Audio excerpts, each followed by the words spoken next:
Hello, my name is Aaron. This is Casey Mo Reacts, and today I am reacting to the death of David Knowles. He's a Telegraph journalist with a UK newspaper, and he was known uh, uh, lately mostly for his work uh, with the podcast Ukraine, the latest, and he died in Gibraltar. Here's his. You can see an article about it.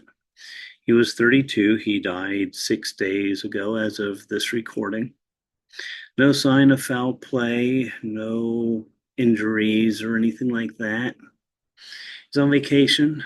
He was 32 years old, suspected cardiac arrest. Well, they're not sure as what caused the cardiac arrest. So far, they're not saying. Has been reported that they called in UK counterterrorism investigators to uh, to help handle this. And it's only been 6 days. Talk screens take a while to come back usually. And in a case like this, if they're suspected something like poison or something, that can take a while because when you're testing for something in the bloodstream or metabolites or anything like that, you have to test for each specific thing that you suspect. It's not just a matter of, oh, do everything and you get like results of everything that might be there. Everything has to be individually tested in order to have some kind of a valid case or something.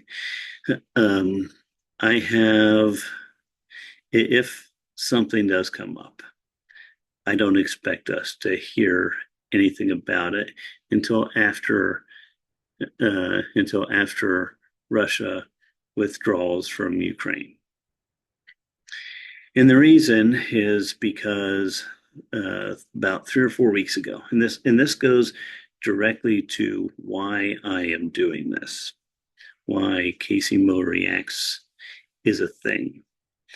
I've been thinking about doing something for a while. I'm not sure what it was going to be. I've had some kind of started doing this, started doing that. It didn't, nothing really seemed to stick, at least with me in terms of interest, except this goddamn stupid thing that Russia decided to do with Ukraine. And so right now, Casey Mo Reacts is mostly going to be about that. Not entirely. And once that is resolved, which hopefully will be in the next year or so, we're going to continue because what this is a result of an abdication the of the basically the kind of great democracies, the so-called great democracies, the U.S. and UK, and the Germany. You know, we don't really, especially in foreign policy, we don't do very good on supporting democracy overseas. We famously called ourselves the arsenal of democracy back when we were able to pump out hundreds of planes a year and you know thousands of tanks a year. We don't have that capacity anymore. We really don't, and we haven't really demonstrated that we are in fact the arsenal of freedom or arsenal of democracy. We've done some really we supported some really bad people over the years because in our minds that was in our best interests. I would say the typical American does not know the things that are done in their names. I mean, we hear about bad stuff happening, but we don't ask questions about why do we have all of these people trying to get into the U.S. from Central and South America. A lot of it has to do with how with things that we put in motion that ended up going horribly, horribly wrong. And and we had to do better. And in order to do better, we had to be better. And that means we have to have more voices out there. And I hope to be one of those voices. But right now, I chose to be one of the voices because because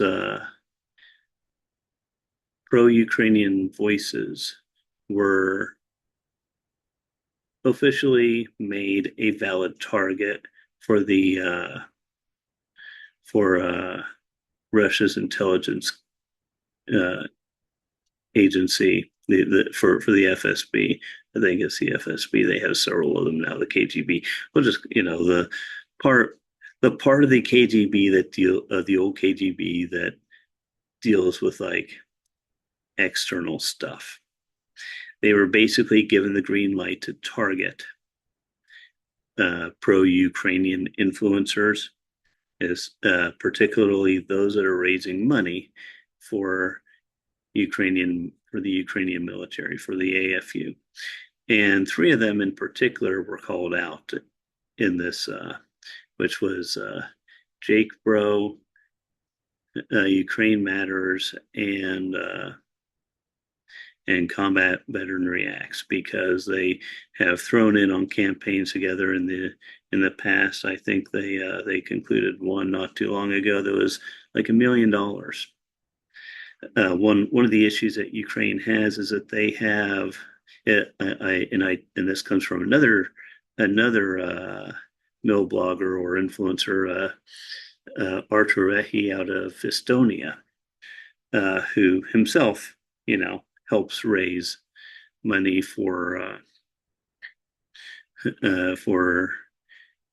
Ukraine.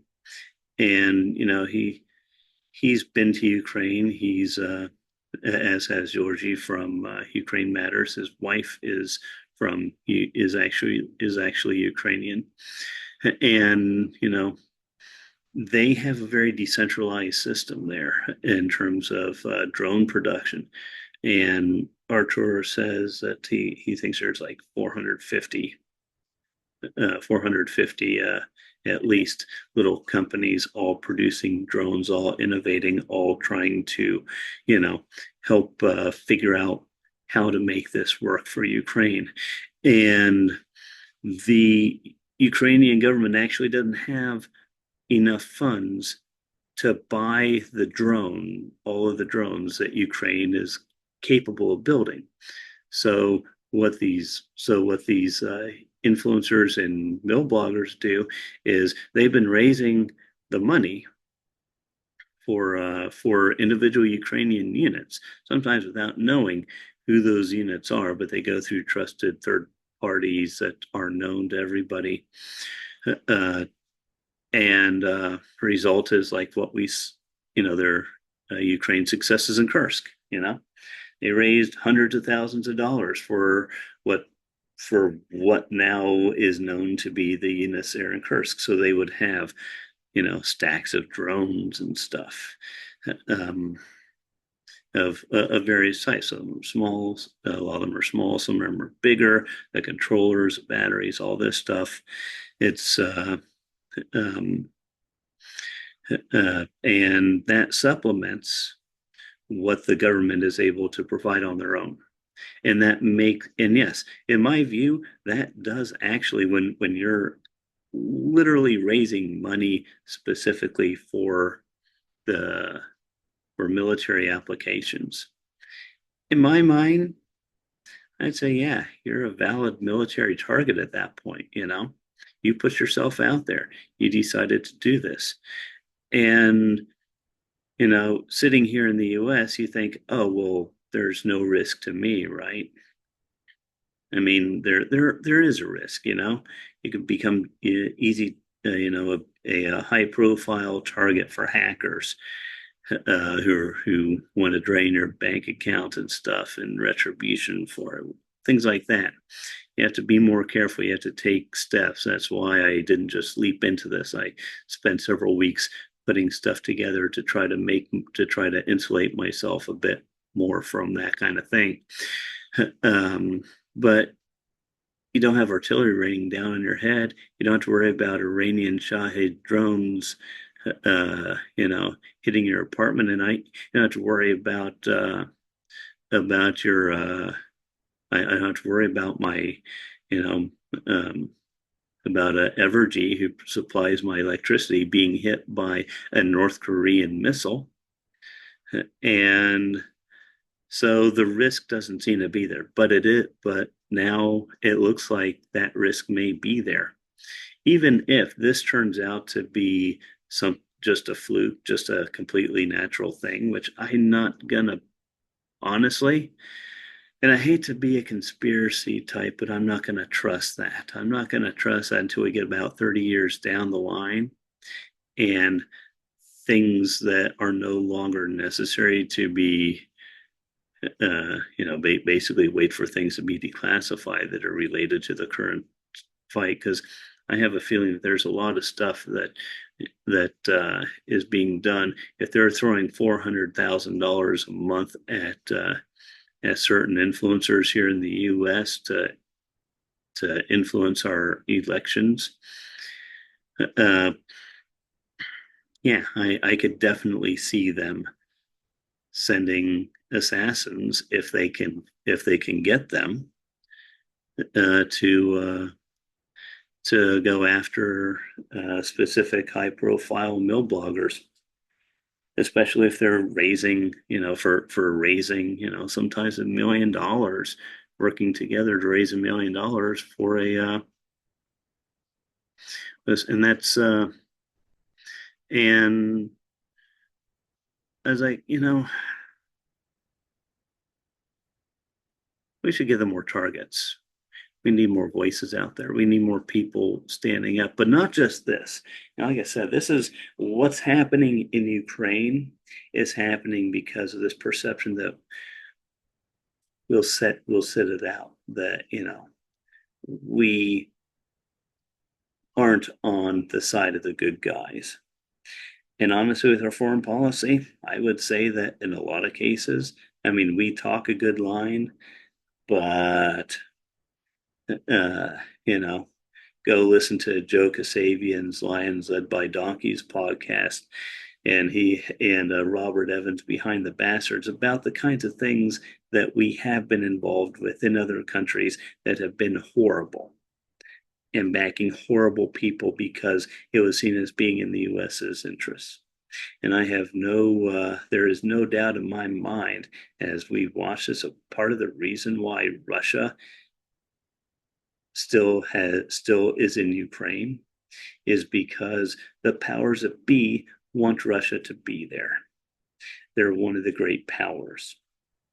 Sad to say, because honestly, I think that Biden was the best person to follow Trump because he loves the American government. Back when he was a senator, other Congress members, staffers would come to him to ask him for details on how this agency works or that agency works, or what kind of conflicts might be behind the scenes between two groups in the executive branch. He's a geek. He's a lover of those kinds of things, and he was a perfect guy to help piece things back together as best as possible after a major disruption. But he also spent all those years as a senator from Delaware, and Delaware is big business.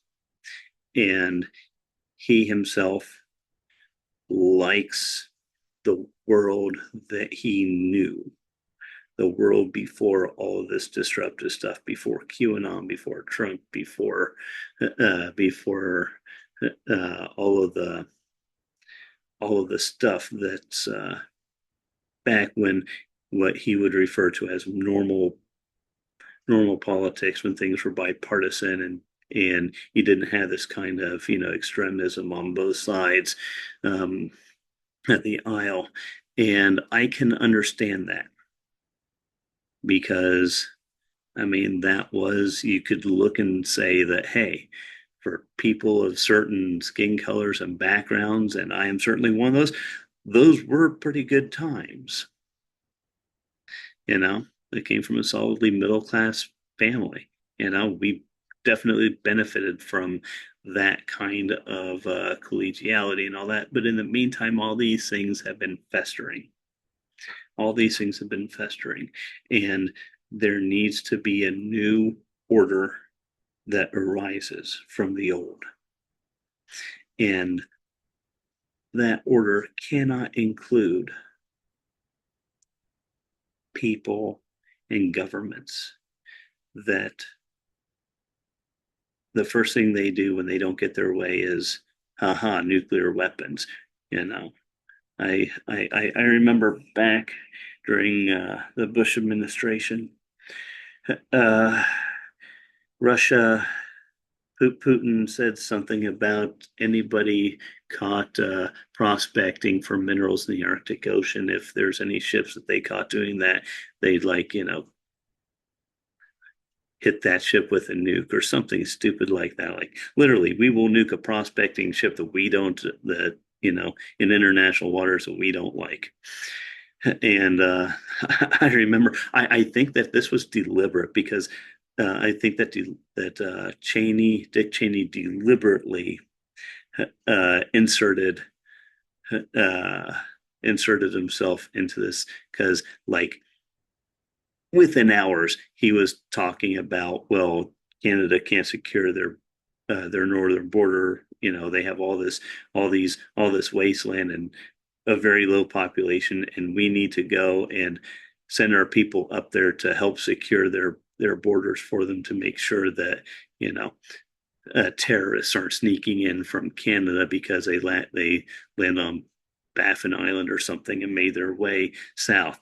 And is this, and you're like, what the hell? But that kind of overshadowed the fact that Putin was like, yeah, we will nuke a civilian ship in the ocean that we don't like. That's the kind of person that he is. That's the kind of government that he has built around him, is one that thinks that this is acceptable, and we keep covering for him. I don't maybe a personal foible of me. I don't respond well to bullies. You know, I'm very unlikely to fight for myself, but I will fight for others. If I see a bully, I will help deal with that bully, even if it means the bully targets me. I don't care. You know, um, means that they're not targeting somebody else. And and really that um, David Knowles may not have actually been a target of Russia. Don't know. But the fact that everybody considers this a possibility shows just how shows that we're in an age where people can be where we think it's plausible that people are targeted in Western countries by foreign powers because of trying to speak out in defense of somebody else. We live in that world. I think we've always kind of lived in that world, maybe, possibly. I don't. I think it was much more. He used to be much more along the lines of Russia paying that $400,000 per month to various influencers or and things of that nature. And now it's like, well, we know they killed some. We know that they killed somebody, a Russian living in exile in Washington D.C. several years ago, and nothing was ever done. You know, everybody pretty much knew who was responsible, but it was put down. I can't remember if the shooting was put down as a suicide or as an accident. But it wasn't. But it was not recorded by the ME as a homicide, which precluded anyone from going after anybody over it. And that was, I am sure, that was a political decision. And I think that the outcome of this is likely to be political as well. In the end, we'll learn. May not be for several decades, though, after the people involved are long since retired, careers are protected. And I understand that they want to keep us out of direct confrontation with Russia. I just wish we didn't live in a world where I look at it and I go, you can tell me this. You can tell me that it was natural, that it was, oops, he had a heart oopsie that nobody knew about. This person at that time in that place who was doing this particular thing as his day job just had a coincidental heart oopsie, entirely natural. And it could be, but if you go with, what's physically possible, that can be far outside the realm of what's plausible. We'll find out at some point. I kind of consider him a martyr to the cause.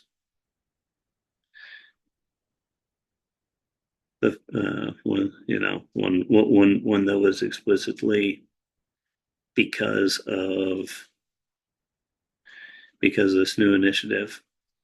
I could be wrong.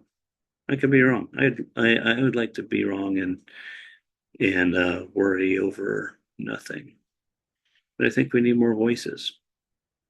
I think we need to have people stepping up who are willing to kind of fill in the gaps in case somebody else gets taken out.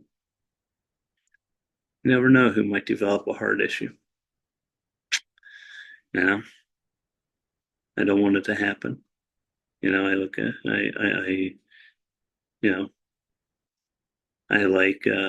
I like the people that I follow on YouTube. That's why I follow them. Some have a wide range of presentation styles and focuses and stuff.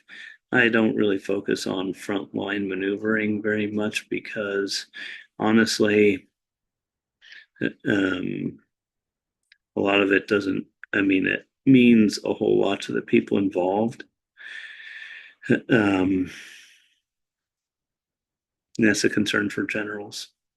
That's a concern for generals and for the government of Ukraine to figure out how they want to fight their battle, how they want to fight their war. I mean, obviously, how they want to fight their war is not the way they're fighting it, but I think they're doing the best job they can. Decades of Soviet production, laying in scrap,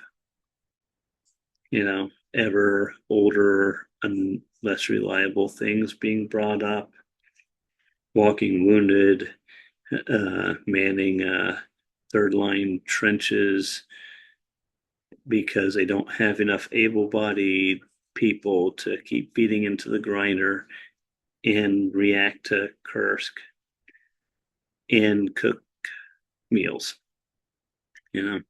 That's how thinly they're stretched. And if you want my view on where things are likely to happen, I would point you to Joe Kasabian's Lions Led by Donkeys uh, pod, podcast, and especially his episodes on the War of the Triple Alliance. Because when you ask yourself where is where is the bottom? The bottom, we have not even gotten halfway through the barrel yet, depending on how deep uh, Russia's willing to dig. And since I keep putting it in religious terms, I'm figuring pretty damn deep. Anyway, that's all I have for you. Honestly, I hope all of you have a good day. Take care of yourselves. Take care of those around you. You know, if you see somebody doing something that's abusive towards somebody else, you know, say something. Don't just go, "Oh, I'm not going to get involved." Get involved, because if you don't get involved, then things can just keep getting worse and worse and worse. If not us, then who? You know? Hey, I'll see you probably on Wednesday or Thursday. Until then, I hope you have a good week.